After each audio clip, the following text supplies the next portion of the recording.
सध्याच्या वैचारिक दूषित वातावरणात स्वर्गीय भरत लाटकर यांचा वैचारिक वारसा पुढे घेऊन जाण्याचं काम आपण सर्वांनी करावं, असं आवाहन आमदार सतेज पाटील यांनी केलं. स्वर्गीय भरत लाटकर यांच्या स्मृतिप्रित्यर्थ आयोजित शोकसभेत ते बोलत होते. यावेळी अनेकांनी मनोगत व्यक्त करताना त्यांच्या आठवणींना उजाळा देत श्रद्धांजली वाहिली. राष्ट्रसेवा दलाचे माजी राष्ट्रीय अध्यक्ष स्वर्गीय भरत लाटकर यांचं 14 जुलैला निधन झालं होतं. त्यांची आज शोकसभा आयोजित करण्यात आली. या शोकसभेत बोलताना आमदार सतेज पाटील यांनी विचारांवर मजबूत पकड असणारं व्यक्तिमत्व आपल्यातून हरवल्याची खंत व्यक्त केली. लाटकर सरांनी आयुष्यभर अनेकांच्या आयुष्याला दिशा देण्याचं काम केलं. राष्ट्रसेवा दल देशभर पोहोचवण्यात त्यांचा सिंहाचा वाटा असल्याचं त्यांनी सांगितलं. राष्ट्रसेवा दलाच्या माध्यमातून त्यांनी जो पाया रचला तो शेवटपर्यंत ढळू दिला नाही. त्यांच्या आठवणींना उजाळा देण्यासाठी लवकरच त्यांच्यावरील पुस्तिका प्रकाशित करू, अशी ग्वाही त्यांनी दिली.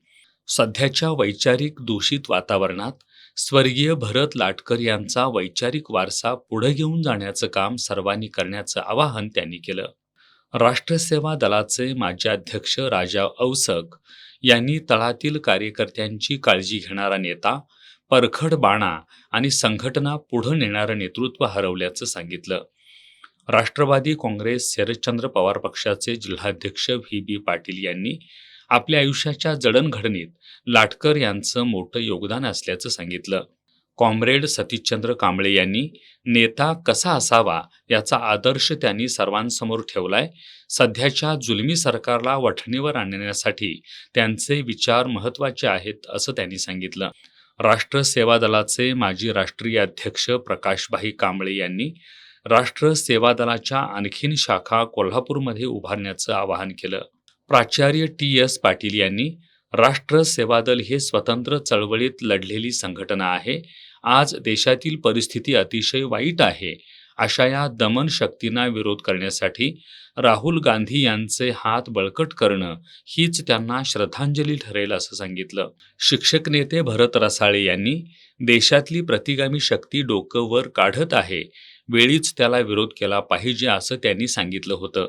आता त्यांचं हे अपूर्ण काम आपल्याला करायचं असल्याचं सांगितलं. माजी उपमहापौर भूपाल शेट्टे यांनी कुष्ठरुग्णांची शेंडा पार्कमधील 550 एकर जागा भरत लाटकर यांनी वाचवली. त्याच जागेवर सध्या भाजप भ्रष्टाचार करत असल्याचं सांगितलं. यासह कोल्हापूर शहरात महापालिकेकडून त्यांचं उचित स्मारक व्हावं अशी अपेक्षा व्यक्त केली.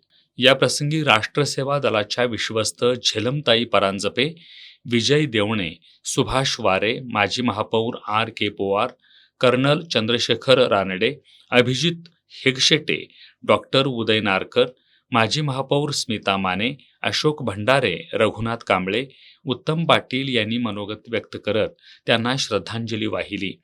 यावेळी प्राध्यापक किसनराव कुराडे हे आपलं मनोगत व्यक्त करत असताना त्यांनी शेवटच्या भेटीचं वर्णन केलं तेव्हा त्यांना अश्रू अनावर झाले. त्यानंतर विजय भोगम यांनी राष्ट्रसेवा दलाकडून यापुढं 14 जुलै या स्मृतिदिनी त्यांच्या नावानं आदर्श शिक्षक पुरस्कार यासह विविध पुरस्कार देण्यात येणार असल्याची घोषणा केली. यावेळी कॉम्रेड दिलीप पवार, मिलिंद पवार, विनय सावंत, काँग्रेसचे शहराध्यक्ष प्रवीण केसरकर, महानगरपालिकेतील काँग्रेसचे गटनेते इंद्रजित बोंद्रे यांच्यासह राष्ट्रसेवा दल पदाधिकारी, कार्यकर्ते आणि नागरिक मोठ्या संख्येनं उपस्थित होते.